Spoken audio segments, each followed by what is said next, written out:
스데반은 성전과 율법을 거슬렀다는 죄목으로 누명을 씌워 헬락의 유대인들에 의해 사내들인 공회에 고소되었습니다.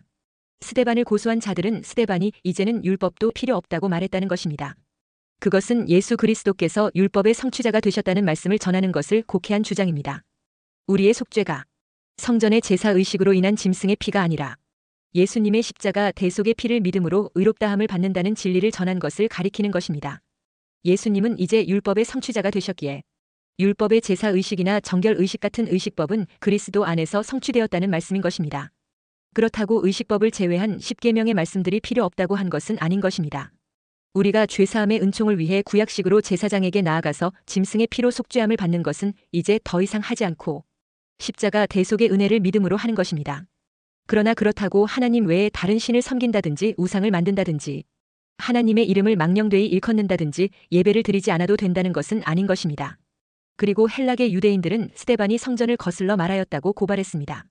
다시 말해 성전이 필요 없다고 주장했다는 것입니다. 그것은 스데반이 예수님의 가르침을 설명할 때에 생긴 오해인 것입니다.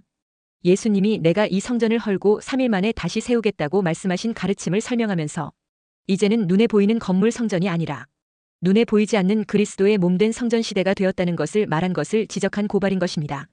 스데반이 율법의 의식법이 그리스도 안에서 성취되었으므로 폐기되고 새롭게 되고 그리스도의 몸된 교회가 성전이 되는 시대가 되었으므로 눈에 보이는 성전은 이제 그렇게 중요하지 않다는 가르침이 귀에 거슬리고 듣기 싫었던 것입니다.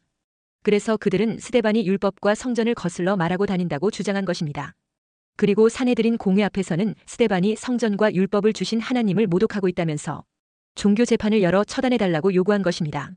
그래서 오늘 본문 1절에 대제사장이 묻습니다. 대제사장이 이르되 이것이 사실이냐 했습니다. 지금 사람들이 당신은 성전도 율법도 필요 없다고 말하며 다니며 하나님을 모독한다고 하는데 그것이 사실이냐? 하고 묻는 것입니다. 그러자 스데반은 재판하고 신문받는 가운데서 자기의 가르침에 대하여 설교 형식으로 변호합니다. 그것이 바로 사도행전 7장, 8장에 등장하는 스데반의 설교입니다. 대제사장과 사두개인 바리새인 서기관 등 당시 종교 지도자들은 스데반을 통하여 정통 언약 복음의 흐름과 그 설명을 들을 수 있는 절호의 기회가 온 것입니다. 그들은 모두 겸손하고 귀를 열고 스데반의 가르침에 청종해야 되는 그런 순간이었던 것입니다. 그런데 불행하게도 그들은 그 알량한 자존심과 고집불통으로 다져진 장로들의 유전이라고 하는 그들이 만든 엉터리 교리의 시각으로 스데반의 정통한 언약 복음을 판단하겠다는 것입니다. 그리스도 안에서 제사의식법과 정결의식법이 완성된다는 진리를 안다는 것은 역사적인 하나님의 주권을 제대로 파악하고 소화시켜야 받아들일 수 있는 것입니다. 그리고 당시 유대인들은 하나님의 백성으로서 사죄의 은총은 성전의 제사 제도의 의식을 통해서 지켜져 왔습니다. 그런데 그 같은 상징적인 의식의 실체가 되는 그리스도가 오셔서 그들이 도무지 이해하지 못하고 있는 이사야 53장 5절의 수수께끼가 풀리는 해답을 얻게 되는 기회인 것입니다. 그가 찔림은 우리의 허물 때문이요 그가 상함은 우리의 죄악 때문이라. 그가 징계를 받음으로 우리는 평화를 누리고 그가 채찍에 맞음으로 우리는 나음을 받았도다 했습니다. 아직까지도 대부분의 유대인들은 이 이사야 53장 말씀을 해석하지 못하고 있습니다. 오늘날 유대인들에게 이사야 53장 말씀을 전하면 그런 말씀이 성경에 있었느냐 할 정도로 랍비들은 난해 구절로 아예 취급조차 하지 않고 있는 실정입니다. 그러니 일반 유대인들은 그가 채찍에 맞음으로 우리는 나음을 받았도다는 말씀이 있는 줄도 모르고 혹 읽는다고 해도 그 누구도 해석해주지 못하고 있는 말씀인 것입니다.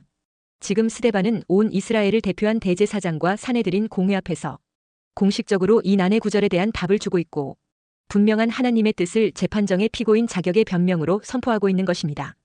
스데반은 공식적으로 전 이스라엘 앞에 성경의 핵심 중에 핵심이 되는 그들에게 난해 구절인 이사야 53장에 대한 정답을 가르쳐준 것입니다. 스데반은 이 사명 하나만 감당해도 그 누구와도 비교할 수 없는 최고의 사명을 감당한 것이 됩니다. 그러니 하나님께서는 스데반을 최고의 상급인 순교자의 반열에 올라가도록 복을 내리신 것입니다. 우리 하나님은 참으로 무서운 분이십니다. 정말로 중요한 진리를 가장 믿기 어려운 정황을 만들어 놓고 그것을 각자 양심으로 선택하도록 하시는 분이신 것입니다. 아담에게 생명나무의 길을 열어놓고 선악과 앞에 유혹자, 마귀가 뱀을 통해 적극적으로 시험받게 하고 선택하게 하셨습니다. 스데반의 정통 진리에 대한 증언을 이스라엘을 대표하는 사내들인 공회가 다 듣게 했는데 그것도 미심쩍은 고발당한 피고인의 입을 통해 듣게 하신 것입니다. 권위 있는 거대한 사내들인 공회라든가 대제사장, 교황, 한기총회장 등의 조언을 두고 대부분의 사람들이 그런 프레임에 10중 8구 넘어가는 분위기 속에서 우리가 과연 진리를 붙잡는가를 하나님이 보신다는 것입니다. 그러므로 이 종말의 시대는 정말로 깨어 있어야 합니다. 사람을 쳐다보지 말고 오직 주님만 쳐다보고 인도받아야 하는 것입니다. 첫째, 대제사장이 스데반에게 율법과 성전이 폐기된 것이냐고 물었을 때 스데반은 아브라함부터 설명하기 시작했습니다. 2절에 스데반이 이르되 여러분 부형들이여 들으소서. 우리 조상 아브라함이 하란에 있기 전 메소보다미아에 있을 때의 영광의 하나님이 그에게 보여 했습니다. 스데반은 정통 복음에 대한 바른 설명을 위해 구약을 먼저 설명하는 중 아브라함부터 시작합니다. 이런 것을 변증이라고 하는데 믿음을 변호를 한 것입니다. 스데반은 지금 듣고 있는 사람들이 누구인가를 잘 알고 있었습니다. 사도 바울도 복음을 전할 때마다 복음을 듣는 대상에 따라 전하는 방식을 달리했습니다. 전도 여행을 다니면서 유대인들의 회당에 들어갔을 때는 구약 성경을 인용하며 예수님을 설명했습니다. 그런데 그리스의 문화, 철학, 문학의 중심지였던 아테네에 갔을 때는 그들이 헬라 사람들이고 하나님을 모르는 사람들이니까 구약부터 시작한 게 아니라 당신들이 참 종교성이 많다. 그래서 너희는 알지 못하는 신에게까지 절하고 있다. 그 알지 못하는 신이 누구인지 내가 알려주겠다면서 접촉점을 찾아서 복음을 전하며 전도했습니다. 스데반이 왜 아브라함부터 시작하느냐 하면 유대인들은 자기들이 아브라함의 후손이라고 믿기 때문입니다. 그래서 그들이 가장 존경하는 믿음의 조상 아브라함부터 시작하고 있습니다. 우리가 교회에 나온 지 얼마 안 되는 분들에게 여쭤보면 대개 비슷한 말을 합니다. 자기 친구, 친척, 가족 중에 예수님을 믿으라거나 교회에 나오라고 한 사람들이 거의 없었다는 것입니다. 그러다가 주님의 은혜로 나오게 되었다는 것입니다. 그런데 사실은 그 중간에 그런 사람들이 아예 없었던 게 아닙니다. 길거리에서 전도지를 나눠주는 사람들도 있었고 복음을 외치는 사람들도 있었습니다. 그러면 그런 사람들이 있었는데도 왜 아무도 말해준 사람이 없었다고 말을 합니까? 거부감이 들었다는 겁니다. 내가 누구인지도 모르면서 일방적으로 말하는 게 거부감이 들었다는 것입니다. 그러니까 복음의 내용이나 예수님에게 거부감이 든 게 아니라 전하는 방식, 즉 나를 모르면서 나를 무시하고 일방적으로 자기 말만 하고 가는 것이 싫었다는 것입니다. 그런데 먼저 사귀고 친해지면서 예수님을 믿어보라고 교회에 나오라고 했을 때 나오게 되었다는 겁니다. 그러므로 일방적으로 우리의 말만 하고 끝나는 전도 방식보다는 먼저 사귀고 친해지면서 전도하는 것이 더 낫습니다. 3, 4절에 이르시되 내 고향과 친척을 떠나 내가 내게 보일 땅으로 가라 하시니 아브라함이 갈대아 사람의 땅을 떠나 하란에 거하다가 그의 아버지가 죽음에 하나님이 그를 거기서 너희 지금 사는 이 땅으로 옮기셨느니라 했습니다. 무슨 말입니까? 아브라함을 부르신 분도 하나님이시고 가라고 지시하신 분도 하나님이시고 이 땅으로 옮긴 분도 하나님이시라는 것입니다. 그러니까 아브라함이 위대한 믿음의 조상이지만 그가 위대해서가 아니라 위대하신 하나님께 순종하고 섬겼기 때문에 위대한 믿음의 조상이 되었다는 것입니다. 다시 말해 스데반은 지금 하나님의 주도권에 대한 강조를 하고 있는 것입니다. 아브라함에게 나타나셔서 말씀하시고 보내시고 약속하시고 심판하시고 구하신 분은 하나님이시다는 것입니다. 갈대아 우르에서 하란으로, 하란에서 가나안으로, 가나안에서 애굽으로, 애굽에서 다시 가나안으로 가게 하신 분이 바로 하나님이시라는 것입니다. 그리고 아브라함을 하나님께서 그렇게 극진하게 열심히 보호하시고 인도하신 이유가 무엇입니까? 그것은 바로 아브라함에게 그런 약속을 해주셨기 때문이라는 것입니다. 그래서 5절에 그러나 여기서 발붙일 만한 땅도 유업으로 주지 아니하시고 다만 이 땅을 아직 자식도 없는 그와 그의 후손에게 소유로 주신다고 약속하셨으며 했습니다. 여기서 스데반이 대제사장과 사내들인 공회원 앞에서 강조하고 싶은 말이 먼저 하나님은 약속의 하나님이시라는 것과 그 하나님이 어디에서나 자유롭게 나타나서 말씀하셨고 역사하셨다는 것입니다. 다시 말해 하나님은 결코 성전에 가두어 두실 수 없는 분이라는 말입니다. 하나님은 아브라함과 이삭과 야곱 그리고 요셉과 그의 후손들에게 시대를 달리하며 변함없이 약속을 갱신하셨을 뿐만 아니라 성전이 아직 존재하지 않던 그 시절부터 그리하셨다는 것입니다. 우리가 주목할 것은 그 시대의 종교 전문가들인 대제사장과 사내들인 공회원들도 깨닫지 못했던 성전에 대한 진리. 이것을 집사인 스데반이 잘 알고 있었다는 것입니다. 아브라함에게 찾아오신 하나님이 자유로운 분이라는 것을 알았습니다. 성전에 가둘 수 없는 분이라는 것을 알았던 것입니다. 성경을 깊이 있게 알았습니다. 아브라함에서 구약을 꿰뚫어 설명할 만한 성경의 정통한 신앙을 가졌던 것입니다. 둘째, 하나님은 그분의 약속을 이루시기 위하여 역사를 주관하시는 분 되심을 스데반은 증거합니다. 그래서 하나님은 항상 언약의 사람들과 함께해 주십니다. 인류를 구원하시는 하나님의 약속은 아브라함이 죽고 끝난 것이 아니라 그 이후에도 요셉을 통해서 계승되고 이어져 가고 있었다는 것입니다. 하나님 나라 확장을 위해 이삭과 야곱을 거쳤지만 너무나 미미한 아브라함의 후손들이었습니다. 하나님은 이스라엘 백성들을 큰 민족으로 만드시기 위해 이스라엘을 애굽에서 번성시키고자 하는 계획을 하신 것입니다. 그 일을 위해 요셉을 준비시켜 훈련시키신 것입니다. 그래서 부모의 사랑을 독차지하던 요셉을 종으로 팔리도록 하시고 옥살이하게 하여 훈련을 시킨 후 애굽과 자기 온 집의 통치자로 세워 요셉을 통해 이스라엘 민족이 애굽으로 오도록 만들었던 것입니다. 14절에 요셉이 사람을 보내어 그의 아버지 야곱과 온 친족 75사람을 청하였더니 했습니다. 요셉 당시 7년 큰 흉년에 이스라엘의 자손들까지 해서 모두 75명이 애굽으로 피난 갔습니다. 그런데 400년 후에는 이스라엘이 애굽에서 약 200만 명에 이르는 거대한 민족이 되어 나오게 됩니다. 그런 거대 민족이 되어 하나님께서 아브라함에게 약속하신 가나안 땅에 들어가 정착하게 됩니다. 그리고는 하나님은 거기서 터를 잡고 뿌리를 내리게 하여 언약의 백성으로서 세계 모든 열방까지 복을 받아 죄사함의 은총과 함께 천국 백성이 되는 구원의 복음을 이루게 하신 것입니다. 그 구원의 언약이 바로 마태복음 1장 1절에 아브라함과 다윗의 자손 예수 그리스도의 계보라는 말씀 속에 나타나 있습니다. 아브라함과 다윗의 자손으로 오시는 예수 그리스도의 계보를 이루기 위해 하나님은 아브라함과 이삭과 야곱을 선택하셨다는 것입니다. 야곱, 즉 이스라엘 12지파 중 유다 지파인 다윗의 후손의 혈통인 요셉과 마리아의 가문을 통해 구원자 예수님이 약속대로 오신 것입니다. 아브라함도 죽고 이삭도 죽고 야곱도 죽었습니다. 그리고 요셉도 죽고 이미 다윗도 죽었습니다. 그러나 그런 불완전한 자들을 통해 영원히 죽지 않는 영생의 길을 이루는 구원자 예수님이 오신 것입니다. 15, 16절에 야곱이 애굽으로 내려가 자기와 우리 조상들이 거기서 죽고 세겜으로 옮겨져 아브라함이 세겜 하몰의 자손에게서 은으로 값주고 산 무덤에 장사되니라 했습니다. 그야말로 인생은 한 줌의 흙입니다. 믿는 사람이나 안 믿는 사람이나 부자나 가난한 사람이나 건강한 사람이나 약한 사람이나 결국에는 흙이 되는 사실은 변함이 없습니다. 고난과 역경으로 가득하고 파란만장하고 아주 힘든 삶을 살았다고 해도 결국 한 줌의 흙으로 돌아갑니다.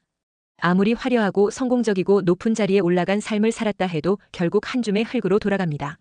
그게 인생입니다. 이런 절망적인 인생에게 소망을 주시기 위해 하나님은 구원자 예수님을 보내신 것입니다. 이 예수님이 우리의 죄와 허물을 다 담당하시기 위해 죄 많은 세상에 친히 찾아오신 것입니다. 그런데 그 같은 사실을 아브라함의 후손인 이스라엘 백성들이 대부분 못 알아본다는 것입니다. 이사야 53장 1절에서 3절에 우리가 전한 것을 누가 믿었느냐? 여호와의 팔이 누구에게 나타났느냐?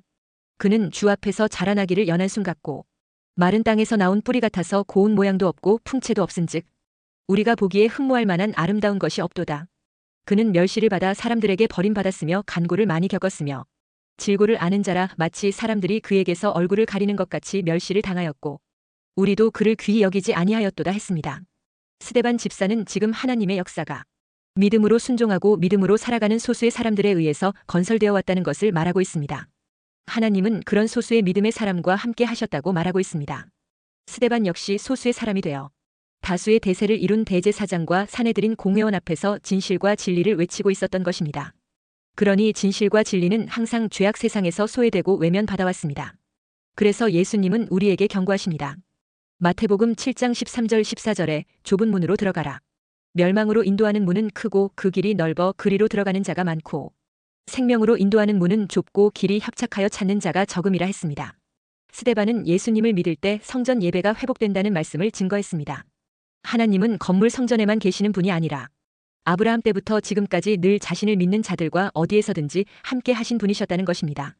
스데반은 2절에서 아브라함이 하란에 있기 전 메소보타미아에 있을 때 아브라함에게 나타나 함께 하셨고 또 이어서 9절에서도 하나님께서 애굽에 있는 그 요셉과 함께 하셨다고 강조합니다. 그런 의미에서 예루살렘 성전이 반드시 있어야 한다는 것은 아니라는 것입니다. 스데반은 왜 이런 말을 하는 것일까요? 구약 성경에서 성전은 보통 건물을 먼저 떠올립니다. 구약에서 성전은 크게 3개가 있는데 솔로몬 성전, 포로에서 돌아온 뒤 재건한 스룹바벨 성전, 그리고 그것을 개축한 헤롯 성전입니다. 여기서 엄밀하게 성전을 규정하는 것은 건물이 아니라는 것입니다. 누가 그 성전을 지었느냐 하는 것도 아닙니다. 성전을 규정하는 것은 항상 그 성전에 함께 하시는 하나님에 의해 규정됩니다.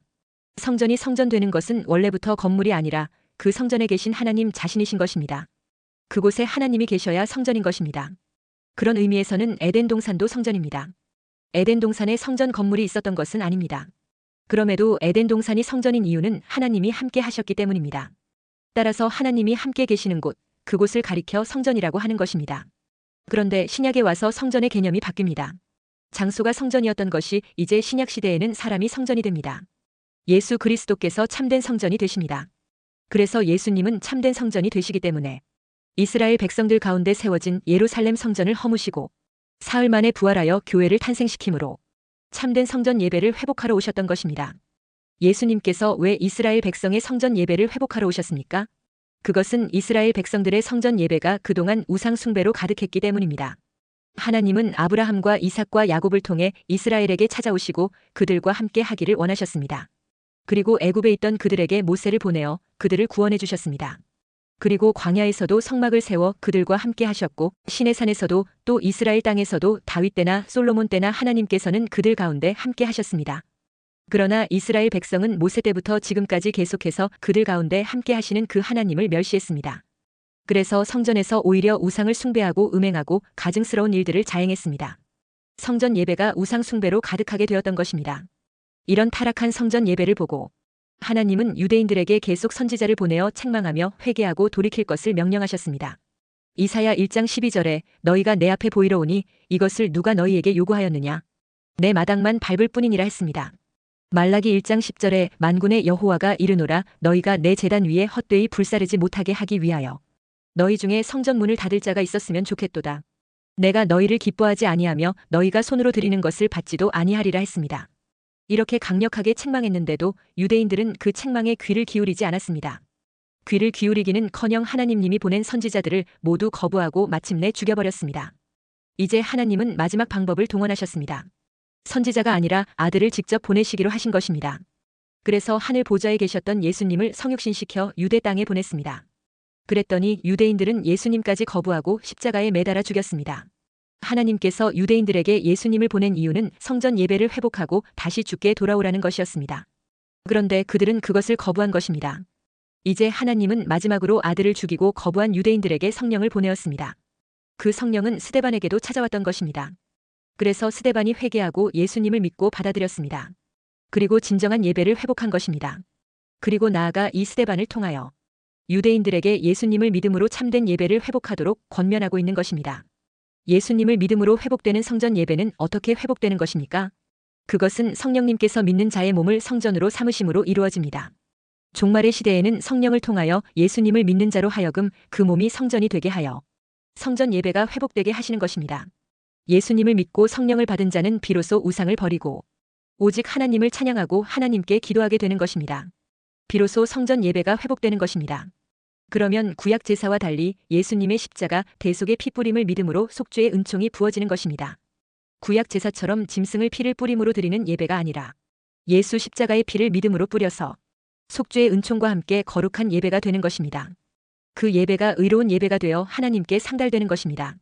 그러니까 예수 믿고 구원받은 성도들이 주의 몸된 성전인 교회에서 예배함으로 거룩한 속죄의 예배가 이루어진다는 것입니다.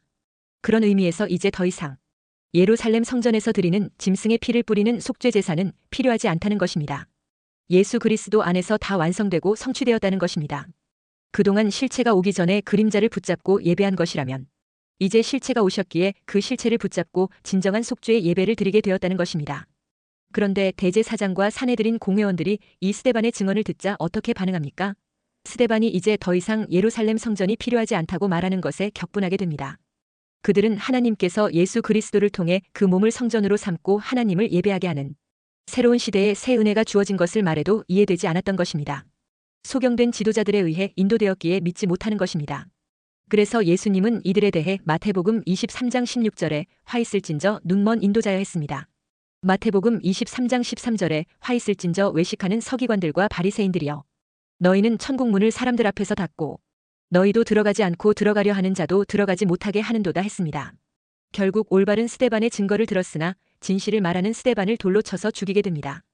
그것도 가장 하나님을 잘 섬긴다고 하는 종교 지도자들이 주동이 되어 무지한 백성들과 함께 하나님께 반역적인 일을 저질렀던 것입니다.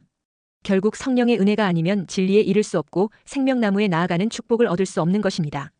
그러므로 주의 크신 긍휼과 은혜가 성령으로 말미암아 항상 공급되는 축복의 사람들이 되시기를 주의 이름으로 축원합니다.